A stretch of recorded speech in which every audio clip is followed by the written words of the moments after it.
প্রতিদিনের মতো আজ আমি আবারও চলে এসেছি কতগুলো ইম্পর্টেন্ট কিচেন ট্রিক্স নিয়ে, যে ট্রিক্সগুলো তোমরা ফলো করলে তোমরা তোমাদের প্রতিদিনের কাজগুলো খুব সহজ সরলভাবে করে নিতে পারবে আর নিজেদের জন্য হলেও অল্পটুকু সময় বাঁচাতে পারবে। তো চলো, পিকে ম্যাজিক ফুড ফ্যাক্টরিতে তোমাদের সকলকে স্বাগত জানিয়ে শুরু করছি প্রথম ট্রিক। এখানে আমি নিয়ে নিয়েছি কতটা আপেলের পিস। আর অনেক সময় কি হয়, আপেলের পিসগুলো কেটে রাখলে লাল হয়ে যায়, কিন্তু আজকের ট্রিকটা যদি ফলো করো তাহলে কোনো সময় আপেলের কাটা পিস লাল হবে না। জল দিয়ে দিয়েছি, জলে দিয়ে দিলাম কাটা আপেল আর কিছুটা পরিমাণে লবণ দিয়ে দিলাম, আর এইভাবে রেখে দিব প্রায় 10 মিনিট। 10 মিনিট পরে আপেলগুলো এটা থেকে ছেঁকে উঠিয়ে নিয়ে ফ্রেশ জলে যদি ধুয়ে নাও তাহলে আপেল আর কোনো সময় লাল হবে না। ট্রিকটি যদি ভালো লাগে অবশ্যই অ্যাপ্লাই করিও। চলে আসছি পরবর্তী ট্রিকে। এখানে দেখতে পাচ্ছ লঙ্কার গুঁড়া রয়েছে। এই বর্ষার দিনে একটা সমস্যা হয়, লঙ্কার গুঁড়ো এভাবে যদি করে রাখি তাহলে দলা বেঁধে যায়। তো আজকের ট্রিকটা সেই জন্যই আমি তোমাদের সঙ্গে শেয়ার করছি, যাতে এটা দলা না বাঁধে। এই লঙ্কা গুঁড়োর মধ্যে দিয়ে দেবো খানিকটা পরিমাণে লবণ। লবণ দিয়ে যদি ভালোভাবে মিক্স করে দিই তাহলে লঙ্কা গুঁড়োতে আর কোনো সময় দলা ভাব আসবে না। এই যে লবণ দিয়ে দিলাম আর এর মুখটা খুব ভালোভাবে বন্ধ করে রেখে দেব। আশা করছি আজকের ট্রিকটিও তোমাদের খুব ভালো লাগবে। যদি ভালো লাগে অবশ্যই ভিডিওতে একটি লাইক করে দিও। চলে আসছি পরবর্তী ট্রিকে। কাঠের তৈরি কোনো জিনিস বা কাঠের ফার্নিচারে যদি মার্কারের দাগ লেগে যায় বা কোনো বাচ্চারা দিয়ে দেয় তাহলে সেটা খুব তাড়াতাড়ি কিভাবে রিমুভ করবে সেটাই আমি তোমাদের সঙ্গে শেয়ার করছি।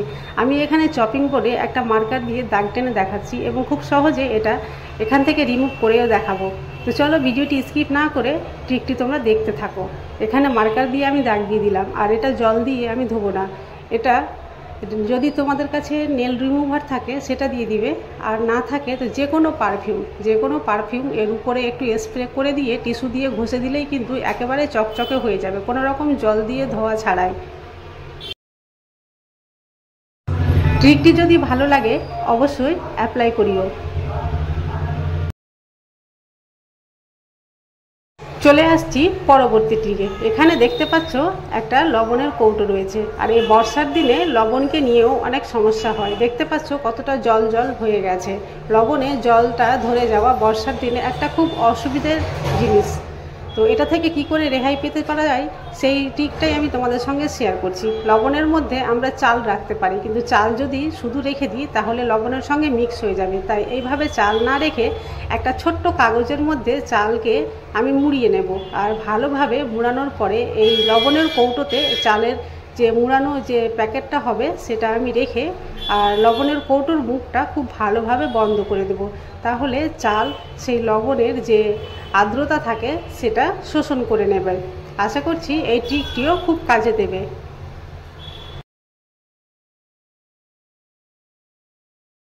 চলে আসছি পরবর্তী ট্রিকে। এই ধরনের কানের দুলগুলো আমরা কানে পরে থাকি, আর যখনই পরি অনেকেরই কানে সমস্যা হয়, কান পেকে যায়, কান দিয়ে অনেক সময় রস বের হয়, কান ব্যথা করে, অনেক সমস্যা হয়।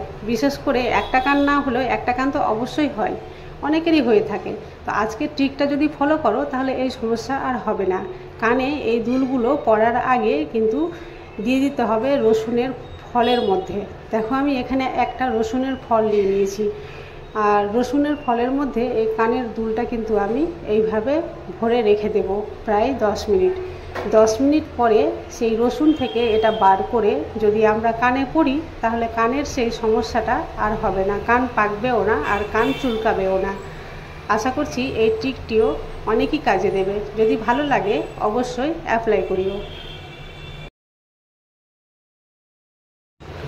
চলে আসছি পরবর্তী ট্রিকে। এই ধরনের প্যাকেটগুলো ফেলে না দিয়ে একে আমরা খুব ভালোভাবে কাজে লাগাতে পারি। এটা কিন্তু একটা এমনই প্যাকেট যেটাতে কানের যে নতুন রিংগুলো থাকে দোকান থেকে কিনে নিয়ে আসি, এটাতে সেট করা থাকে। এটা কিন্তু অনেকটাই শক্ত, উপরে প্লাস্টিক দিয়ে সেট করা আছে বলে এটা কোনোভাবে ভিজে গেলেও গলেও যাবে না, একেবারে শক্ত। তো এটা ফেলে না দিয়ে এটা আমি কি কাজে লাগাচ্ছি চলো দেখে নাও। অনেক সময় বাড়িতে ছোটোখাটো চাবিগুলো থাকে এবং চাবির সবসময় রিং নাও থাকতে পারে, তো এটা রিং হিসাবে আমরা ব্যবহার করতে পারি। চাবির যে গোল অংশটা রয়েছে সেটাকে এর মধ্যে ভরে দিলে খুব সুন্দরভাবে চাবিটা আটকে থাকবে। আর এটার যে একটা পিছন দিকে ছোট একটা ছিদ্র রয়েছে, সেটাও আমি ঠিক করে দেখাচ্ছি। আর এটাকে কোনো একটা হ্যাঙ্গিং ওয়ালে বা যেখানে হ্যাং করার জায়গা আছে কি হ্যাঙ্গারে রেখে দেব। আর যখন প্রয়োজন হবে এটা আমরা চাবিটা ব্যবহার করব। আশা করছি এই ট্রিকটিও খুব কাজে দেবে।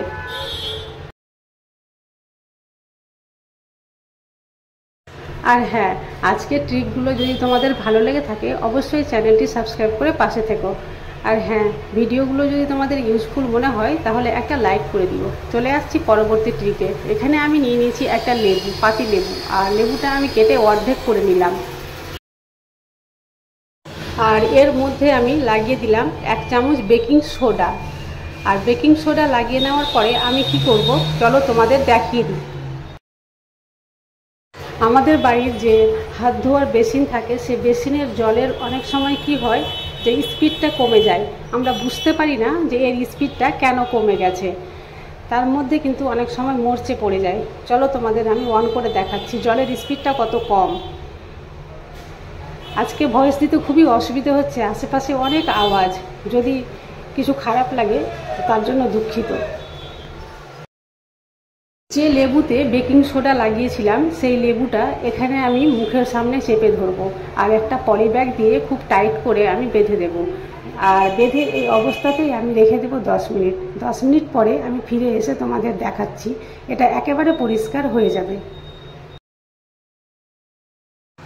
ফিরে আসলাম 10 মিনিট পরে, দেখো এটা খুলে দিলাম আর এর মরচে সম্পূর্ণ ছুটে গেছে। এবার আমি অন করে দেখাচ্ছি এর স্পিডটা কতটা বেড়েছে, সচক্ষে দেখে নাও।